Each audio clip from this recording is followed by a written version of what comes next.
Man parks his truck outside a synagogue at 10 in the morning. He sits there for 2 hours and 12 minutes, engine off, watching the building where 140 children are in class. Then he puts the truck in drive and floors it through the front doors. This is the story of the March 12, 2026 attack on Temple Israel in West Bloomfield, Michigan. The suspect, a 41-year-old Lebanese-American named Ayman Mohamad Ghazali, died in the attack.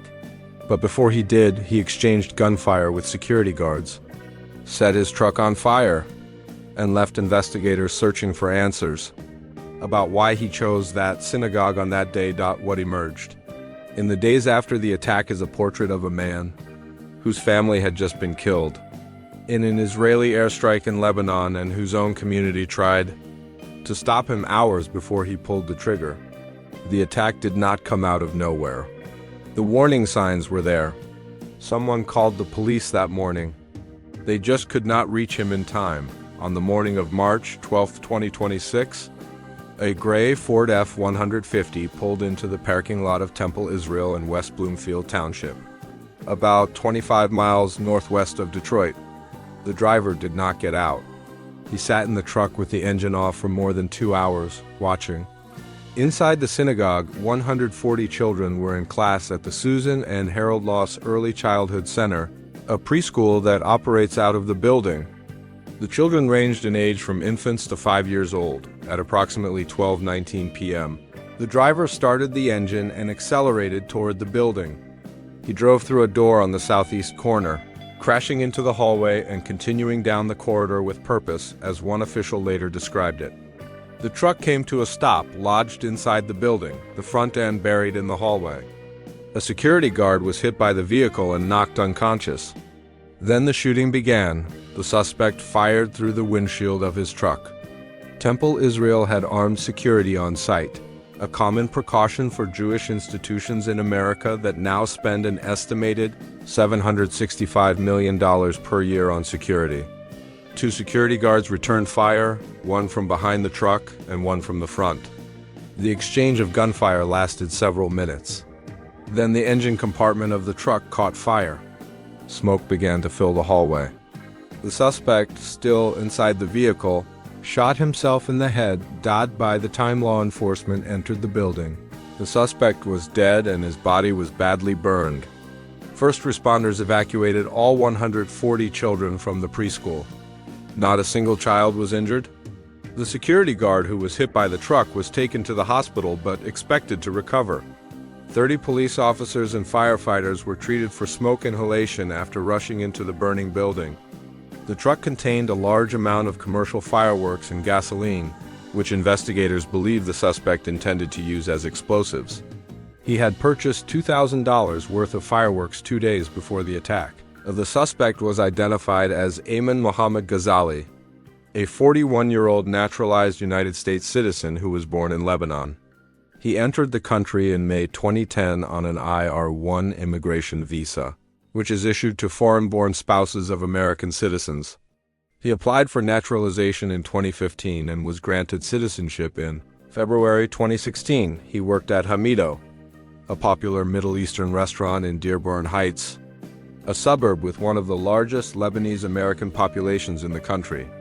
His co-workers described him as the face of the restaurant, a familiar presence who took orders and interacted with regular customers.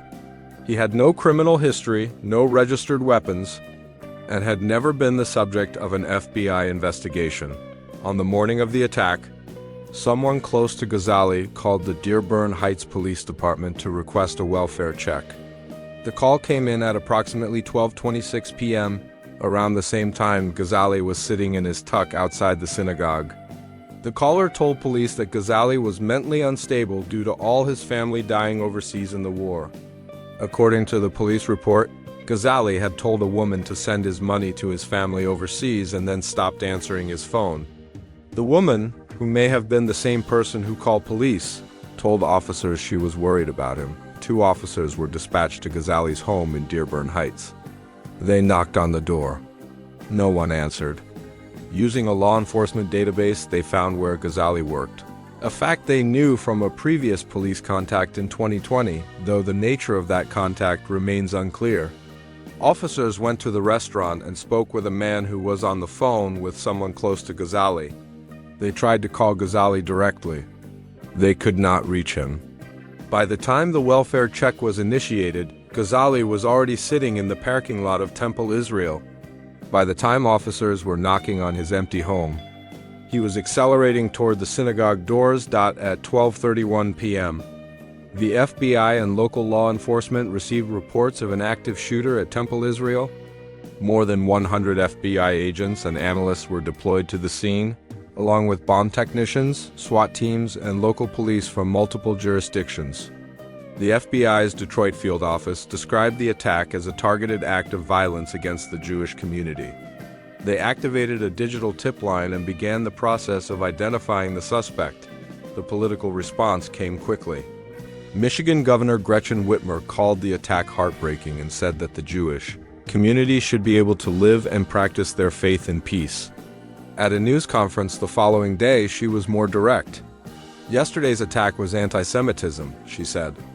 It was hate, plain and simple. She called on anyone with a platform to be responsible with their rhetoric and not to target the Jewish community. Michigan Senator Elissa Slotkin, who grew up near the synagogue, said the public has a responsibility to call out anti-Semitism whether it comes from the left or the right of the political spectrum. President Donald Trump said he had been fully briefed and vowed to get to the bottom of what happened for the Jewish community in West Bloomfield. The attack was a reminder of a vulnerability they have been confronting for years. Temple Israel had received active shooter training 2 months before the attack, led by the FBI and the synagogue security director. The training, combined with the presence of armed guards, is likely the reason no children were killed. The synagogue's security team neutralized the threat before it could reach the preschool. One security guard was hit by the truck. Another exchanged gunfire with the suspect. Both followed the protocols they had trained for. The FBI is still investigating Ghazali's motive, though officials have acknowledged the likely connection between his family's death in Lebanon and his choice of target. Michigan Attorney General Dana Nessel, whose own family members live near the synagogue, said she believes there is a direct nexus between the war in Iran and the attack. She noted that the suspect chose a synagogue called Temple Israel, a name that explicitly connects the congregation to the Jewish state. It was not a random choice. Ayman Mohamad Ghazali is dead. The children he drove toward are safe. The security guards who stopped him are recovering. But the questions his attack left behind are still open. How does a man go from mourning his brothers to driving a truck through a synagogue doors? How does a community process the violence that comes from one of its own? And how many more phone calls will police receive about someone unstable, someone grieving, someone who has stopped answering their phone before it is too late to knock on the door? The call came in at 12:26 p.m. The truck hit the building at 12:19 p.m. 7 minutes. That is how close someone was to stopping him. 7 minutes, and a door that no one answered. If you made it this far, drop a like so more people see what happened that day. Subscribe to stay updated on this Investiga.